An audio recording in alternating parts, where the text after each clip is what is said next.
battle between upper and lower class chess clubs raged on, each keeping the other on their toes, until eventually the time for the decisive battle came, Machias versus a member of the upper class.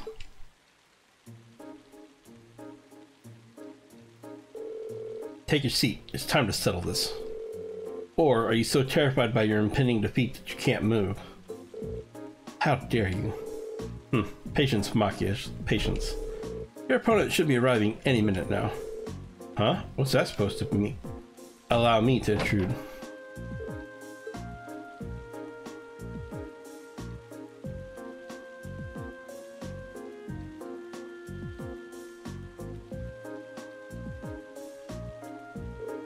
Eustace? I didn't expect to see you here. Well, no matter. I had a bad feeling that you'd turn up. Can one of you explain what's going on? I didn't even know Eustace could play chess. My brother taught me. It's just one of the many skills expected of the Imperial nobility.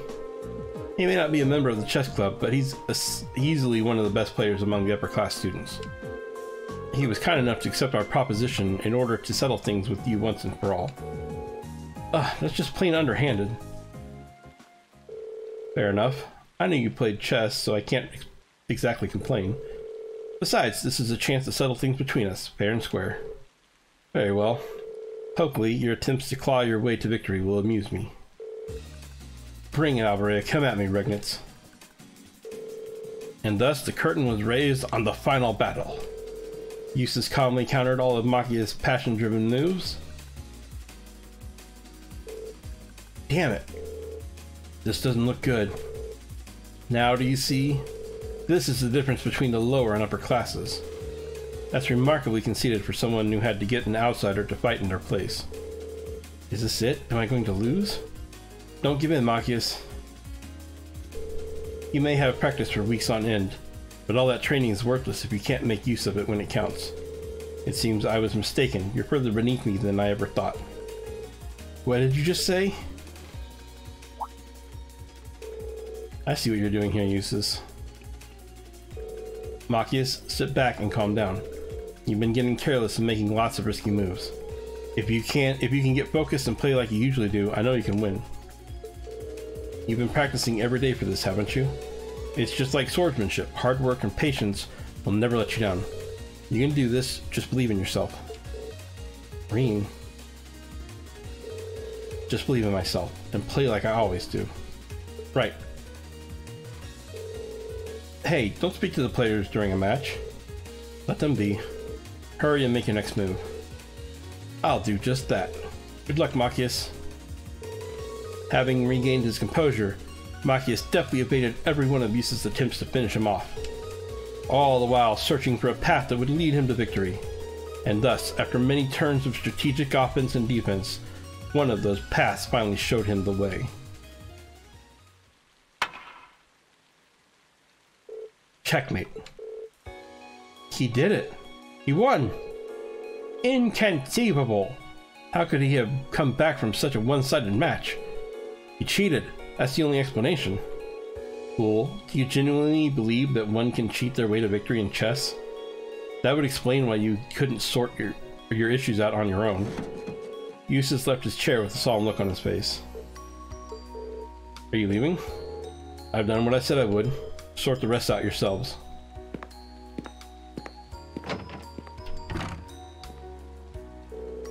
Don't tell me he lost on purpose. I doubt that. Does that sound like the Eustace you know?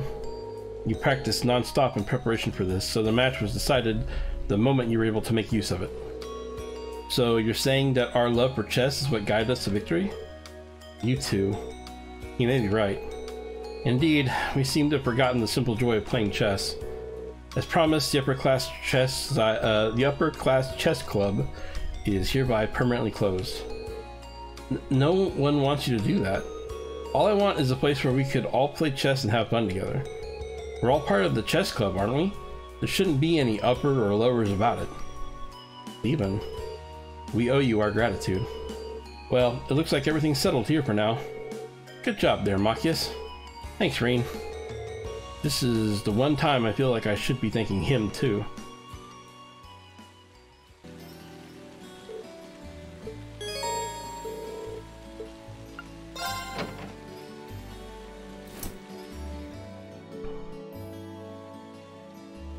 Welcome back, Master Reen. Hey there, Sharon. I hope the sudden shower didn't catch you too unaware. Would you like me to fetch you a dry change of clothes? Nah, I'll survive. Thanks to your warning this morning, I was able to avoid the worst of the downpour. I'm amazed you were able to tell a storm was coming that far in advance, though. Chairman Arena takes a lot of business trips, so I'm used to keeping an eye on the weather. Never being caught unawares is just one of a maid's many responsibilities. I can't really picture any other maids holding themselves to such an unrealistic standard. I'll let you know when dinner is ready, so just wait in your room until then. Why do I have to wait in my room? What if I want to hang out in the lounge or go hang out with one or the other? Like, don't tell me what to do, Mom! I expect the meal will take a little longer to prepare than usual today. Oh?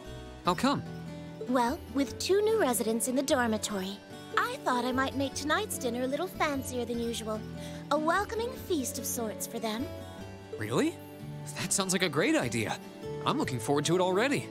Anything I can help you with for it? Oh, could you? I'm actually short a few ingredients, so I was just about to step out to buy what I need. I'd be happy to run to the market for you then. It's still coming down out there. Might as well go back out while I'm still damp, right? Don't worry about me. I don't mind. Well, if you insist, I'd be happy to take you up on your kind offer. Here's a list of everything I'd like you to buy. That should be exactly enough merit to cover the expense. All right. I'll be back soon then. Take care out there.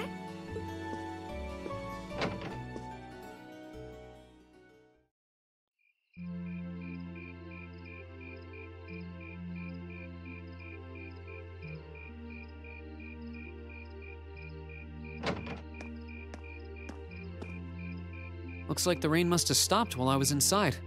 It's gotten pretty dark out, too. I'd better get back to the dorm. Oh, hello. Oh. You wouldn't happen to be one of the Class 7 students from Thor's, would you? Out for a little late-night shopping, are we? You could say that. But how did you know I'm from Class 7? You're one of the favorite topics at our radio station, actually. There are plenty of people out there who want to know more about Thor's dashing guys and gals in red. Oh, you work at the radio station? I think I've seen you around town a couple times in the early morning. Oh, really? By the time morning rolls around, I'm usually so out of it. I hope I didn't look like I was about ready to keel over. No, not at all. Hold on. Your voice sounds so familiar. Oh, maybe you know me from the radio? Good evening, everyone. This summer's turning into a real scorcher, isn't it? To beat the heat, we're going to be broadcasting tonight from a park here in Trista. Ring any bells? Wait. Huh? You're Misty? From Abendheim?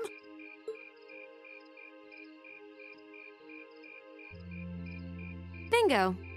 You must be quite the avid listener, recognizing my voice so easily.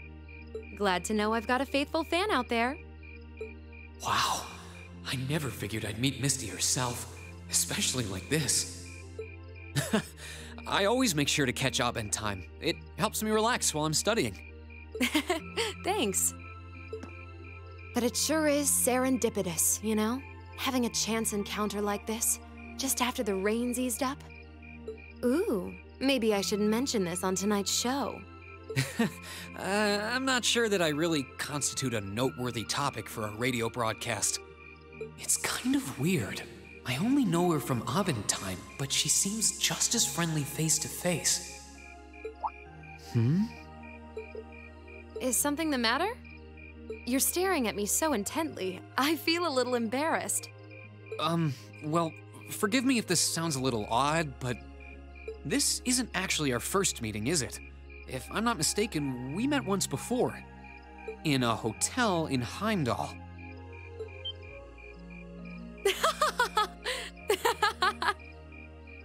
Wow, I can't believe it. I never figured anyone would actually catch on. So you really are her. The Azure Diva herself, Vita Clotilde. Right you are once again. Honestly, even the people I work with at the radio station don't seem to have noticed, so I'm surprised you could tell. That makes two of us. I almost didn't say anything because it just seemed too implausible. But if you don't mind me asking, how did a star like you end up working at Radio Trista? It's just a little something I do for fun on the side. Gotta spice life up a bit, right? The best part is, the people at the Opera House in Heimdall have no idea I come here to do my show every week. So don't go telling anyone, okay? It'll be our secret. Of course. I wouldn't dream of it. I'm amazed no one else has figured it out, though. It's not like you use a different voice when you're on the radio. Well, there's a little trick to it. You're not the only one who is surprised, though.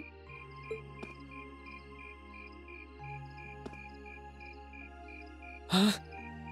I had this feeling I'd seen you before, but I couldn't put my finger on where. But it's you, isn't it?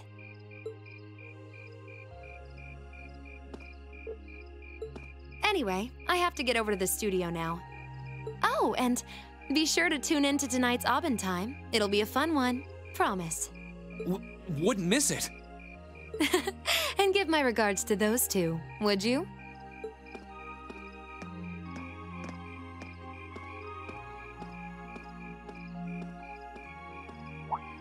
She smells like lavender?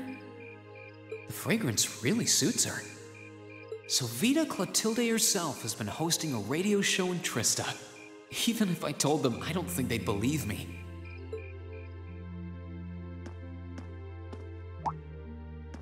Oh, welcome back. Oh, hey there, Emma. Did you just get back too? Yeah, I just returned a short while ago. Were you out shopping? Yeah, Sharon asked me to go out and pick up a few things for dinner. Though I ended up taking a bit longer than I expected. Wait, do I smell lavender on you? This is perfume, isn't it? How did it get onto you? Oh, right. I guess I must have soaked up the scent too. She did get pretty close. That's the only thing I can think of. Reen, I can only hope the reason you ended up taking longer than expected isn't because you were... Whoa, hold on. You've got the wrong idea, Emma. I just happened to bump into someone I know while I was out, that's all. Nothing scandalous, nothing I'd be ashamed of. I never said it was.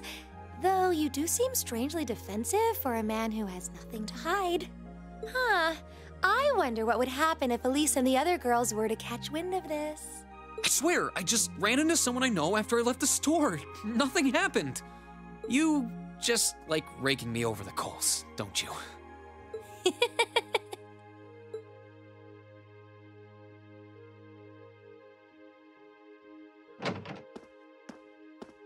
Oh, Master Reen, I see you've returned. Were you able to get everything I asked for? Sure did. Let me bring it over.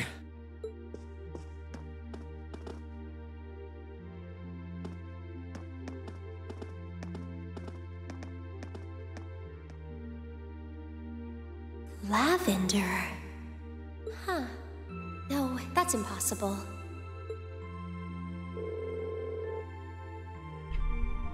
Poor Freed. But, like, okay, let's be honest. Even in a world as small as this, and then Trista is not that big of a city, in that small world, like, I don't feel like lavender would be that unique, but whatever. Afterwards, Reen decided to give Sharon a hand with the cooking. And when dinner was ready, everyone sat down to enjoy an especially extravagant meal in celebration of Crow and Milliam joining Class 7.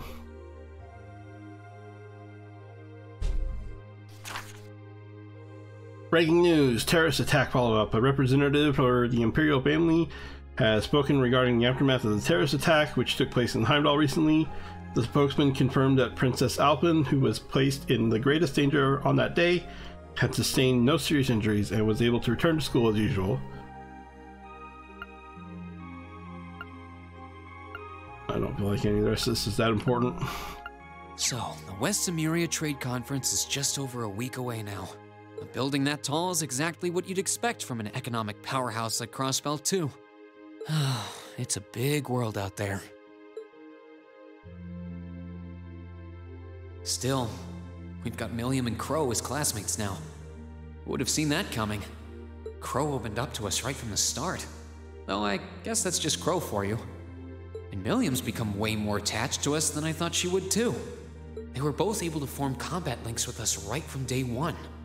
I had my concerns about how well they'd mesh with the class, but maybe I was worried for nothing after all.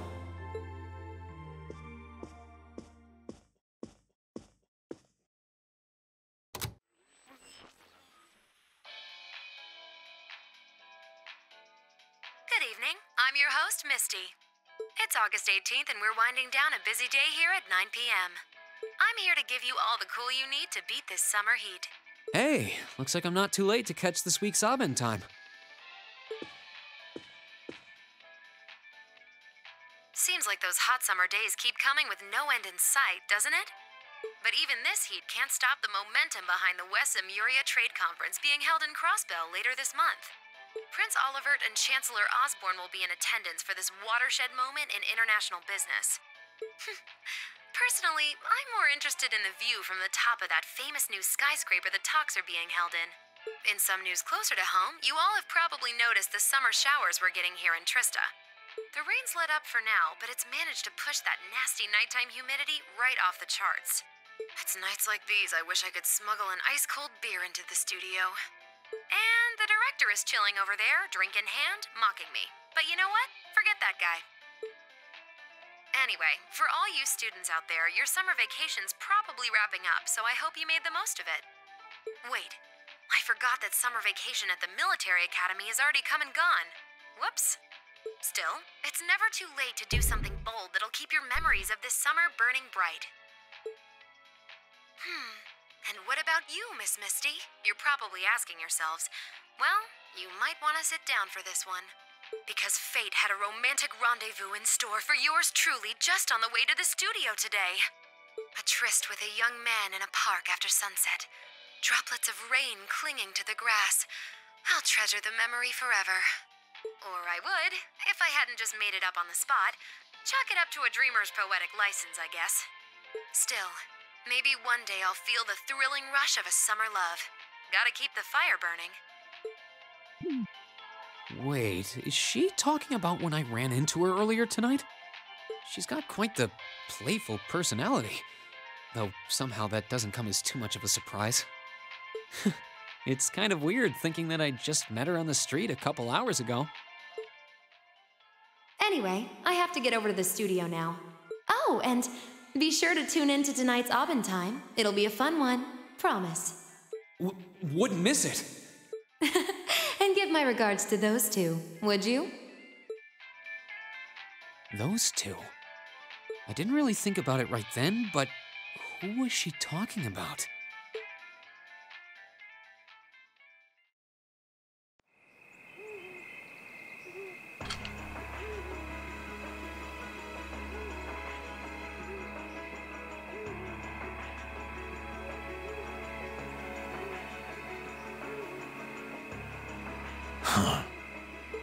Ah, so you've arrived. Good to see you, boss. Oh, you're awfully early.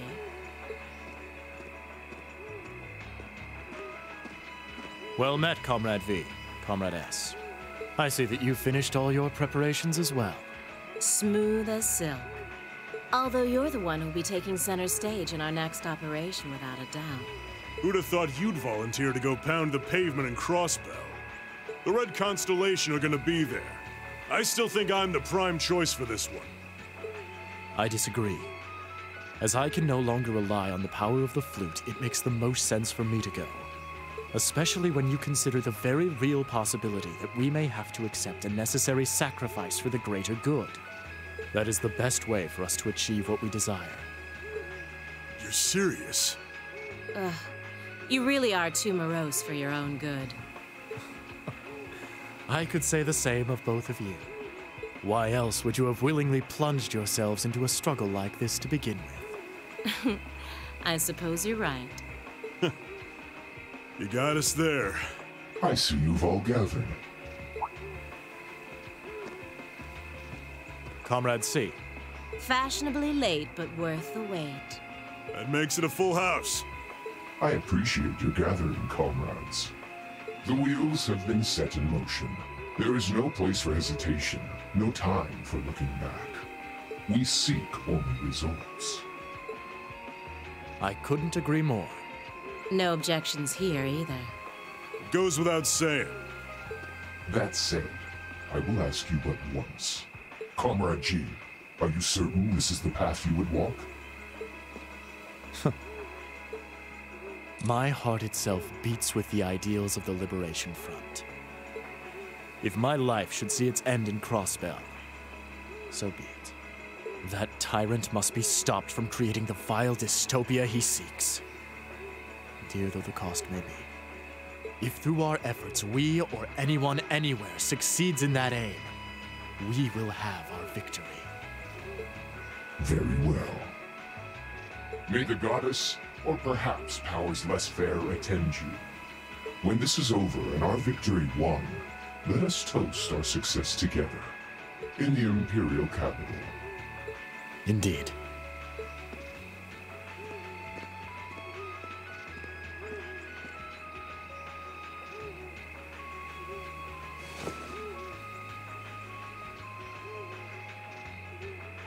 Farewell, my comrades. He doesn't know how to express how he feels, but I understand. Losing your place in the world for doing what's right, and throwing yourself into the eye of the storm. It ain't something I could do. Different paths brought each of us here, but the road we travel now is the same. Let us depart, Comrade S, Comrade V. We each have our own part to play in what is to come. Of course.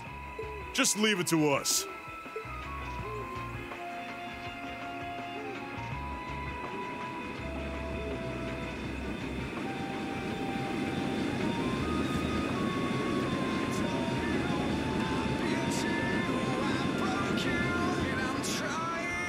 To